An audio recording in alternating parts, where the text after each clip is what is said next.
एक रोजा छोड़ने की सजा पता है आपको? 9 लाख बरस जहन्नम की आग में जलाया जाएगा। मगर आज दोस्त नहीं रख रहा तो मैं भी नहीं रख रहा। गुनाह से खौफ ना करना आदत बन गई है कुछ लोगों की। यार 4-5 दोस्त ने मिलकर नहीं रखेंगे रोजा, क्या हो जाएगा? अस्तगफिरुल्लाह, ये रब के गजब को दावत देने वाली बात। झूठों पर अल्लाह की लानत। दोस्तों, कुछ लोग इतना झूठ बोलते हैं कि वो बजाय उम्मत मुहम्मदिया की रहनुमाई करने की बजाय या उनको सही रास्ते पर लाने की बजाय उनको इतना डरा देते हैं, इतना खौफ ज़दा कर देते हैं कि बहुत से लोग तो जो कम दिल के हैं वो बेचारे ये सुनकर ही उनको सदमा लग जाए। एक जनाब क्या कहते हैं, ये वीडियो आपने मुलाहिजा की होगी रोज़े के बारे में। वो जनाब कह रहे हैं कि एक रोज़ा छोड़ने की सज़ा जानते हो क्या है? 9 लाख बरस अल्लाह जहन्नम में जलाएगा। दोस्तों, झूठ बोलो मगर इतना भी ना बोलो कि शैतान को भी पीछे छोड़ दो। इतना झूठ कहाँ से लाते हो? कुरान से तो नहीं आता है, क्या अपनी तरफ से बनाते हो?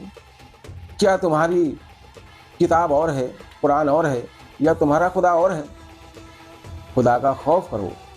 जो कुरान मजीद के एतबार से है, कुरान की रूह जो कहती है वही पेश किया करो, अपनी तरफ से बातें ना बनाया करो। दोस्तों, जबकि रोज़ा छोड़ने के मुतालिक कुरान कहीं मजबूर नहीं करता, यानी अल्लाह के रसूल ने कहीं मजबूर नहीं किया। एक रिवायत में आता है कि हुजूर पाक वसल्लम के पास एक सहाबी रसूल आए और आके कहने लगे, या रसूल अल्लाह, मैं बर्बाद हो गया। आपने पूछा क्या हुआ? उसने कहा, या रसूल अल्लाह सल्लल्लाहु अलैहि वसल्लम, मेरा रोज़ा छूट गया। अब इसकी सज़ा क्या है? आपने फरमाया, क्या 40 रोज़े रख सकते हो? या रसूल अल्लाह, अगर 40 रोज़े में रखता तो एक ही क्यों छोड़ता? अच्छा, तो कुछ मिस्कीनों को खाना खिला सकते हो? या रसूल अल्लाह सल्लल्लाहु अलैहि वसल्लम, मेरे पास तो इतना भी नहीं कि मैं कुछ मिस्कीनों को खाना भी खिला सकूं। अच्छा, आपने बहुत कुछ उससे छोटे से छोटा, यानी उससे हदिया देने का, कहलवाने का कहा, मगर उसने कहा, या रसूलुल्लाह सल्लल्लाहु अलैहि वसल्लम, मेरे बस की बात नहीं एक आदमी को भी खाना खिलाना। थोड़ी देर के बाद आपके पास नबी अकरम सल्लल्लाहु अलैहि वसल्लम की खिदमत में किसी ने खजूरों का टोकरा हदिया पेश किया। आप सल्लल्लाहु अलैहि वसल्लम ने फरमाया कि लो, ये खजूरों का टोकरा जाकर के गरीबों में, मिस्कीनों में बांट देना, तुम्हारा कुफारा अदा हो जाएगा। उस शख्स ने कहा, या रसूलुल्लाह सल्लल्लाहु अलैहि वसल्लम, इस बस्ती में मुझसे ज़्यादा गरीब और कोई है ही नहीं, सबसे ज़्यादा गरीब मैं ही हूँ। आपने फरमाया, तो जा, तू ही इसको ले जा और खा लेना। तो ये है नबी पाक सल्लल्लाहु अलैहि वसल्लम के दीन की बरतरी, और आपने कितनी बेहतरीन तरीक़े से लोगों को सहूलियत अता फरमाई है। दोस्तों, ये तो नबी अकरम सल्लल्लाहु अलैहि वसल्लम की हदीस मुबारक है। अब आगे कुरान क्या कहता है? कुरान कहता है रोज़े के बारे में, या अय्युहल्लज़ीना आमनू कुतिबा अलैकुम, ए ईमान वालो, तुम पर रोज़े फ़र्द किए गए।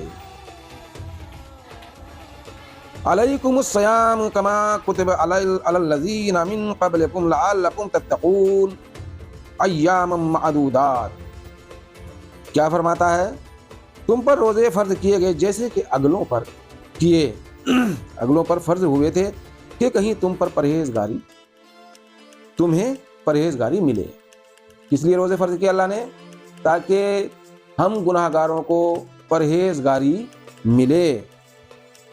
अय्याम मादूदात, गिनती के दिन हैं। तो तुम में जो कोई बीमार या सफ़र में हो, फ़इद्दत मिन अय्यामिन उखरा, तो इतने रोज़े और दिनों में, व अलल्लज़ीना युतीक़ूनहु फ़िदयतुन तआम मिस्कीन, और जिन्हें उसकी ताकत ना हो वो बदला दें एक मिस्कीन का खाना। यानी जो इतनी ताकत ना रखता हो कि रोज़ा रख सके, وہ اس کا بدلہ ایک مسکین کو کھانا کھلا دے۔ آگے فمن تطوع خیرا فہو خیر لہ وان تصوموا خیر لکم ان کنتم تعلمون۔ پھر جو اپنی طرف سے نیکی زیادہ کرے تو اس کے لیے بہتر، اور روزہ رکھنا تمہارے لیے زیادہ بھلا اگر تم جانو۔ دوستو قرآن نے تو کہیں یہ نہیں کہا کہ اگر تم نے ایک روزہ چھوڑ دیا تو اللہ 9 لاکھ برس تمہیں جہنم میں جلائے گا۔ تو دوستو خوف دلاؤ امت محمدیہ کو، خوف دلاؤ، مگر اتنا بھی نہ ڈراؤ کہ لوگوں کا یعنی کہ صبر کی بجائے ڈر کے مارے ان کا جو ہے کلیجہ ہی کانپ جائے۔ دوستو کچھ تو خدا کا خوف کرو۔ اور دوستو روزے کے متعلق یہ تھی ہماری تھوڑی جانکاری جو ہم نے آپ تک پہنچائی۔ باقی آپ نے جو ویڈیو ملاحظہ کی ہوگی اس کو دیکھ کر کے پھر غور کرنا کیا صحیح ہے کیا غلط ہے۔ اگر ہماری ویڈیو آپ کو اچھی لگی ہو تو لائک کریں، سبسکرائب کریں، اور ہمارے چاہنے والوں کو، ہماری ویڈیو دیکھنے والوں کو بہت بہت شکریہ۔ السلام علیکم۔